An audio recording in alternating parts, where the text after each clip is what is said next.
In what exemplifies community conservation? তাৰমানে আমি গুটে সমূহীয়া ভাবে আমি কমিউনিটিটো আমি সুবুৰীটোৱে যেতিয়া একেলগে ভাবো চিন্তা কৰো যে আমি আমাৰ সুবুৰী অঞ্চলত থকা যিসমূহ আমাৰ প্ৰজাতি আছে জীৱ-জন্তু আছে এই সমূহক যদি আমি সংৰক্ষণ কৰাৰ ব্যৱস্থা কৰো তেনেহলে সেইটোৱে বহুখিনি হকা দিয়ে আমাৰ সংৰক্ষণৰ কাৰণে এটা ডাঙৰ পদক্ষেপ হয় ঠিক আছে আৰু লগতে আমি যেতিয়া এই জৈৱ বৈচিত্ৰ্যক আমি যেতিয়া সংৰক্ষণ কৰিব বিচাৰো তেতিয়া আমি কি পাওঁ তেতিয়া আমি ধুনিয়া এখন পৰিবেশ পাওঁ য'ত প্ৰত্যেকটো জীৱ-জন্তুৰ এটা সুকীয়া স্থান আছে হেতু ৰক্ষা কৰিব পাৰো হে ভাৰসাম্য আমি ৰক্ষা কৰিব পাৰিলেহে আমি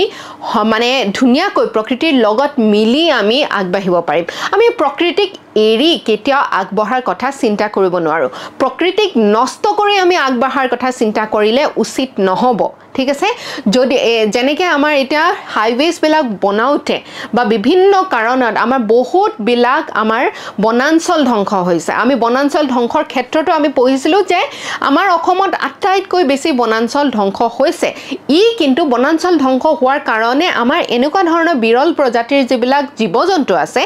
ই লুপ্ত হ'ব ধৰে আৰু এইবিলাক মানে লুপ্ত হৈ বলে যেতিয়া লুপ্ত হৈ গৈ থাকে আমি প্ৰকৃতিটোক ধৰি ৰাখিব নোৱাৰো আৰু ইয়াক যদি আপোনালোকে অৰ্থনৈতিক দিশটো চাই তেনেহলে দেখিব যে যিমানে আমি জীৱ বৈচিত্ৰ্য আমাৰ বেছি হ'ব হিমানে পৰ্যটক আহিব চাবলে যে বিৰল প্ৰজাতিৰ যেনেকৈ ওৱান হৰ্ন ৰাইনোচেৰাছ চাবলে আমাৰ আহে হয়নে গড় এখিঙীয়া গড় চাবলে আহে